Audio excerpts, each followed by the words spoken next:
Liam Gray was the kind of man whom those around him invariably remembered with warmth and admiration.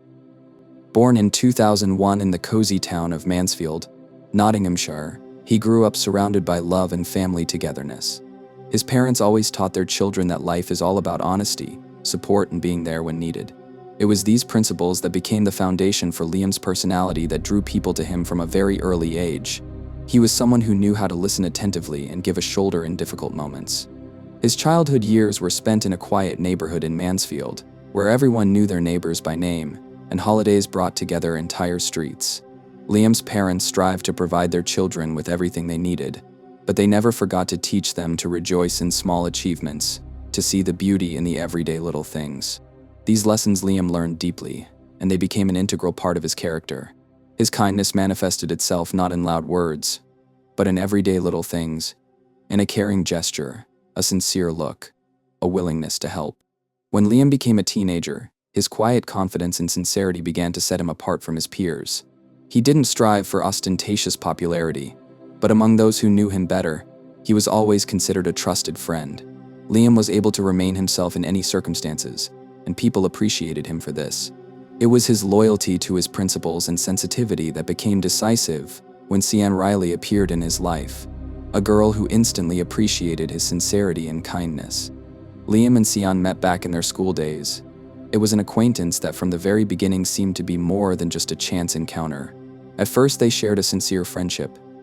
They discussed plans for the future, shared dreams, and supported each other in everyday school worries. But time showed that their bond was special. Year after year, their friendship grew into something more, and soon they realized that love was budding between them. Sian was a girl who knew how to appreciate sincerity, kindness, and reliability in people. In Liam, she found everything she was looking for and more. He was always there when she needed him, whether it was advice, support, or just a chance to talk. His sensitivity and listening skills made their relationship strong and deep. Liam, in turn, admired Sian for her understanding and ability to be a real support. Their mutual respect and trust became the foundation upon which their feelings were built. When the school years came to an end, Liam and Sian became practically inseparable. They didn't just dream of the future, they planned it together. Their shared goals and desire to support each other made their relationship an example for friends and acquaintances. Many said that this couple seemed to be made for each other. Liam and Sian inspired others with their sincere love, proving that real intimacy is possible if you build it on trust and mutual understanding. When Liam turned 18, his life changed dramatically. When he learned that he would soon become a father, he felt joy, pride, and natural excitement all at once. For a young man, this was a serious step that required maturity and determination. However, Liam was not afraid. On the contrary, he embraced the news with confidence and was ready to take on the responsibility to create a better future for his daughter and Sian. Isla's birth in July 2019 was a moment Liam will remember forever. When he first held her in his arms, he felt his whole world centered on this little miracle. He spent every spare moment by his daughter's side, watching her make her first movements and lovingly supporting her tiny hands. Sian often remembered how Liam, sitting by Isla's crib, had spent hours telling her how wonderful their future together would be. With the arrival of their daughter, Liam had begun to look at many things differently. Now his dreams had taken on a more concrete meaning. They had turned into a desire to create a safe and loving environment for Isla. He became even more persistent and mature, striving to combine his studies and work to support his family. Despite the challenges, he found the strength to move forward, realizing that his efforts were important not only to him, but also to his family. Liam's parents were proud to watch their son grow into a responsible and caring father.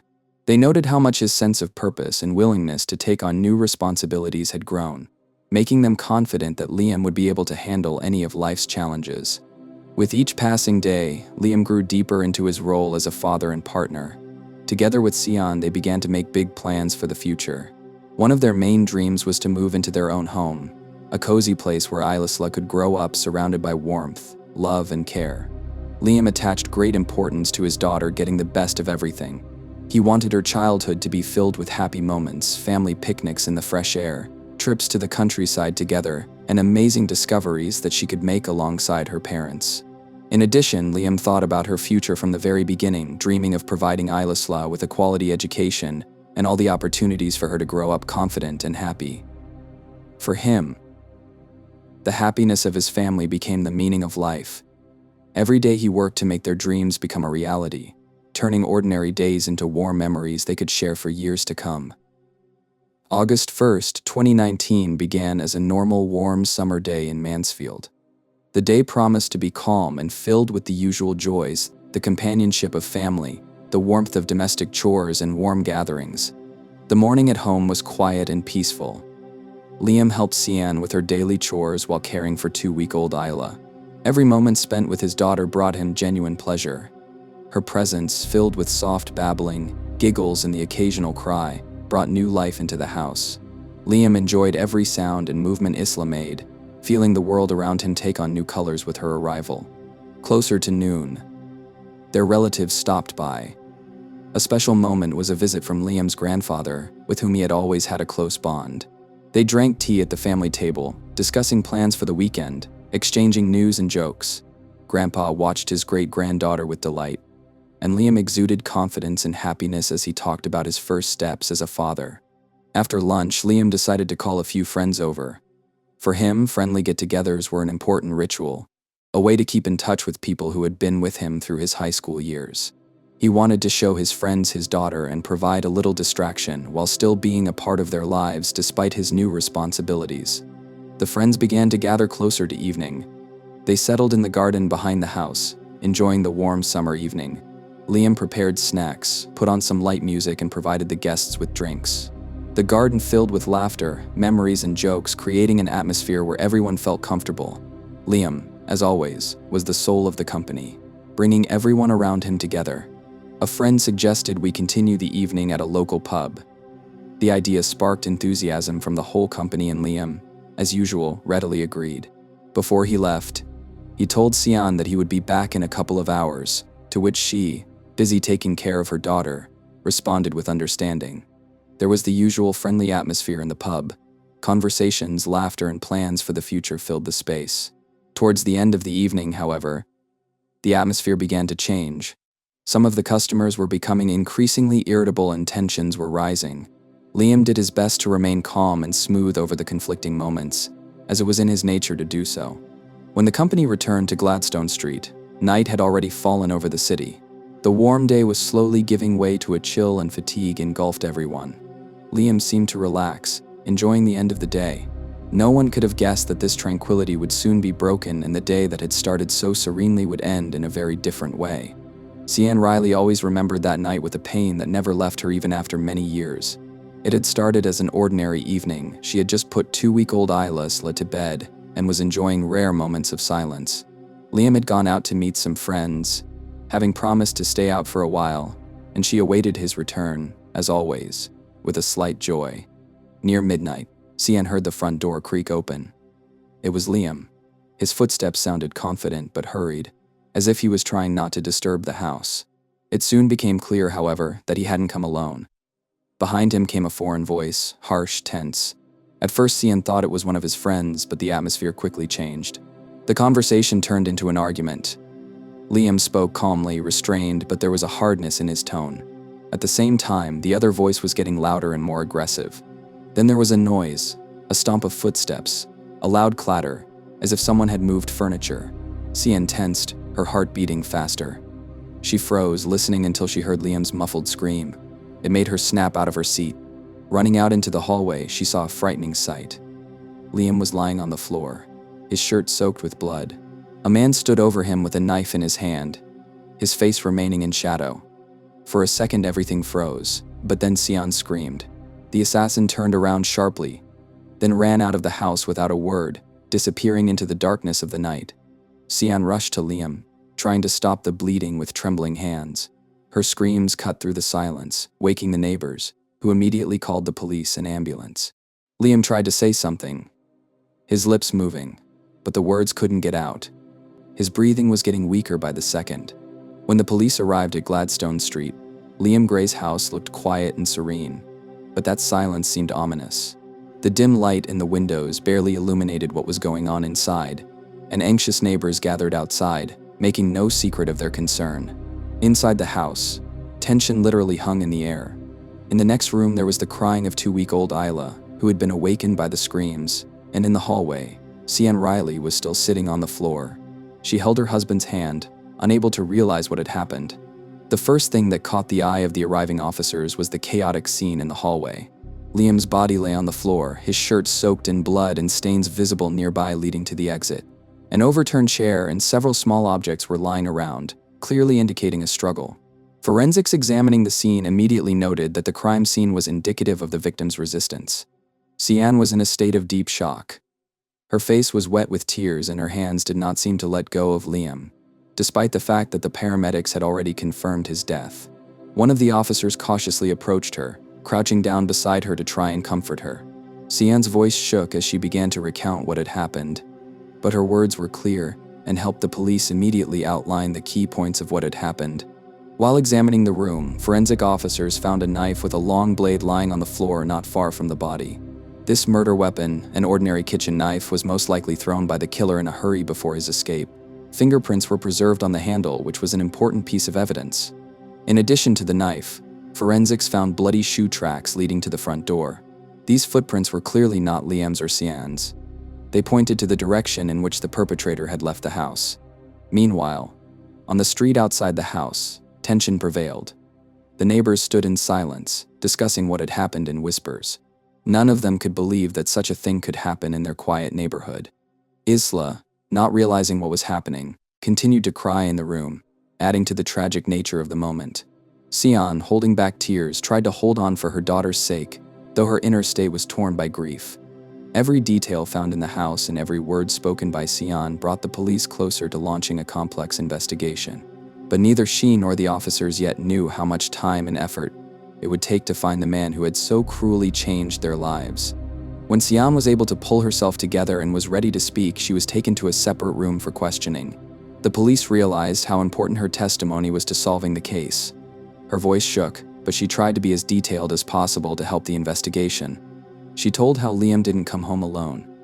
There was a man in the house whose voice and mannerisms seemed familiar to her. Cian remembered coming out of the bedroom when she heard an argument and saw that a conflict had broken out between Liam and the man. She couldn't make out the nature of the argument, but she could clearly hear Liam trying to calm his guest down. It had happened quickly, tense words followed by a sudden outburst of anger, then a struggle, and a murderous stabbing that changed their lives forever. Cian remembered with horror the face of her attacker. The policeman listened intently to her description until she spoke the name of a man she recognized. It was Jonathan Treadgold, a close friend of Liam's, a man they had known for years. Cian could barely believe that he was the one who had struck the fatal blow that had destroyed their family.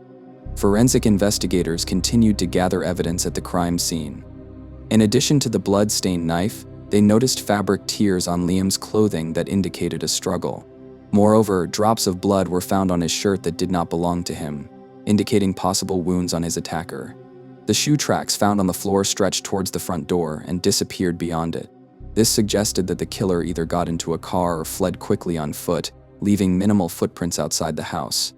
Liam's phone, found in his pocket, also became an important piece of evidence. Police officers examined recent calls and texts.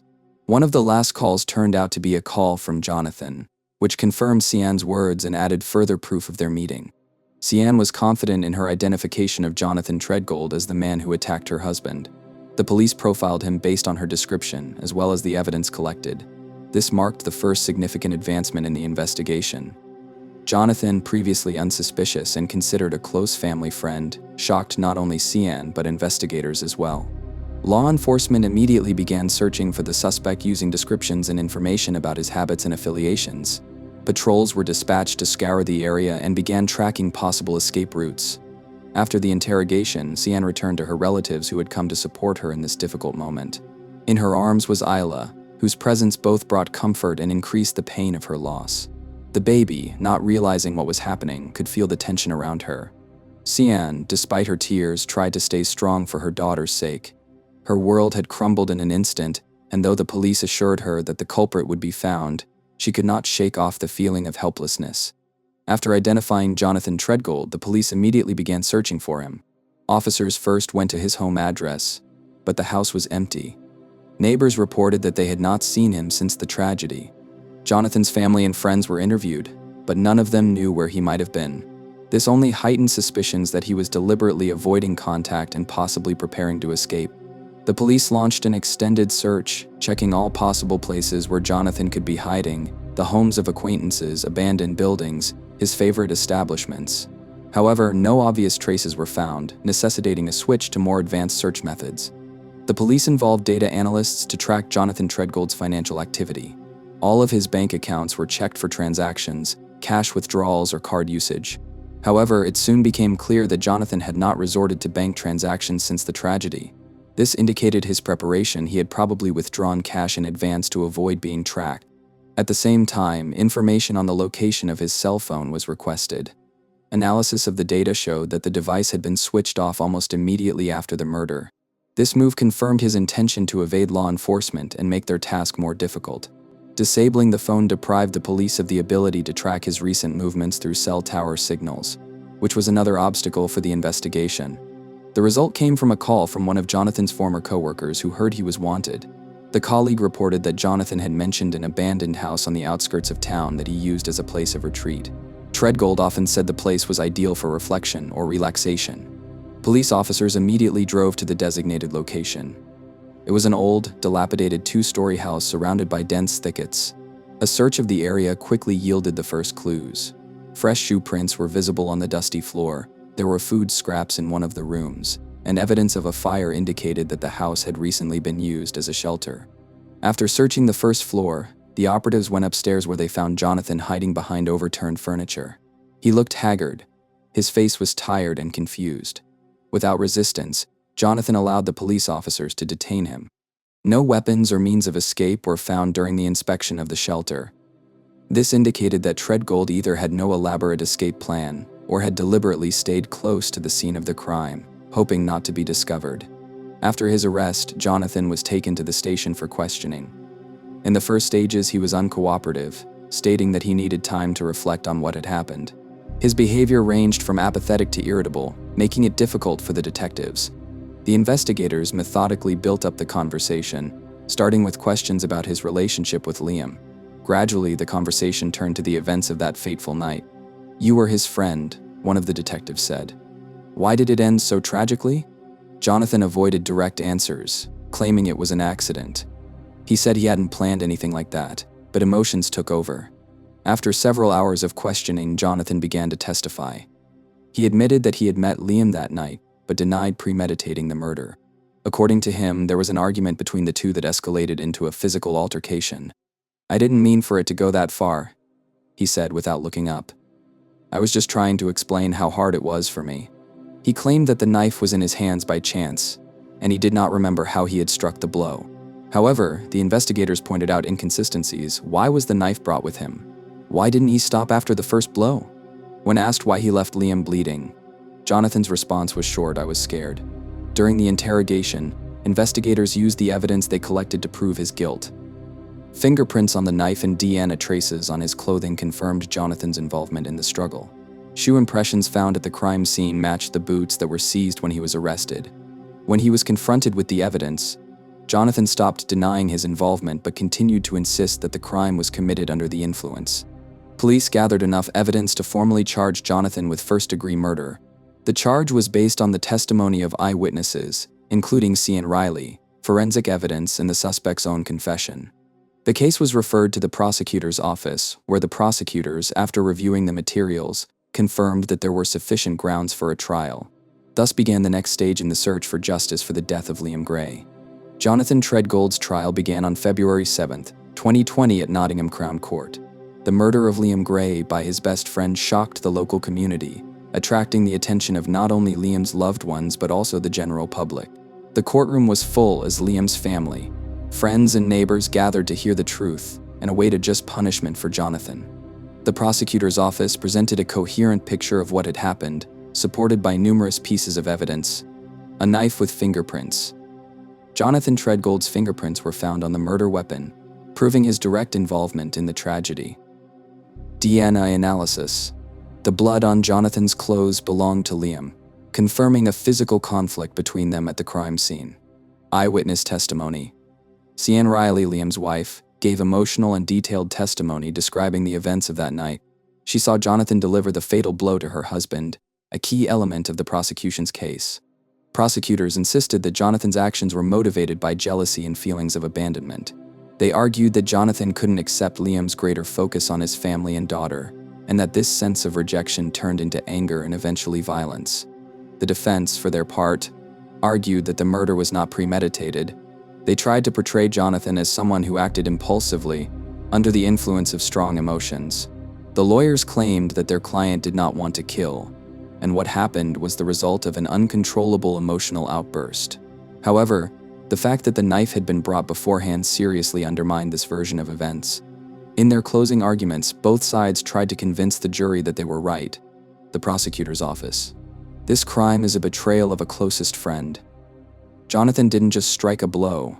He ruined not only Liam's life, but his family's as well. His actions cannot be justified by his emotional state. This was a deliberate and brutal murder. Defense.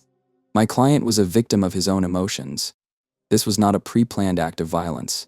It was a tragic mistake caused by accumulated stress and resentment. After 10 days of deliberations, the jury retired for deliberations. The verdict came hours later. On February 7, 2020, Jonathan Treadgold was found guilty of first-degree murder. On February 10, 2020, the judge announced the sentence. In his speech, the judge emphasized, "This crime was a heinous betrayal committed against a man who trusted you as a friend. It was not an accident. It was an act of violence that deeply wounded not just one family, but the entire community. Your punishment should match the severity of what you did."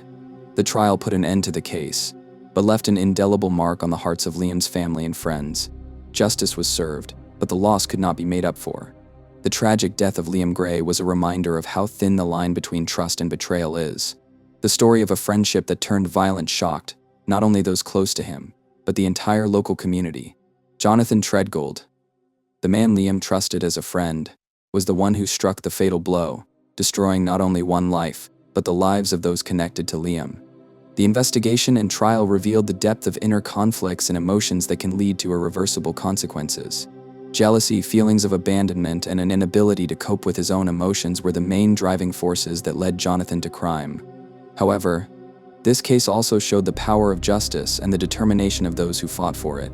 The work of the police, the evidence provided by the Crown Prosecution Service, and the courage of Cian Riley, who survived the horror, played a key role in establishing the truth. Liam's family and loved ones have received, albeit bitterly, the comfort of a just punishment for the perpetrator.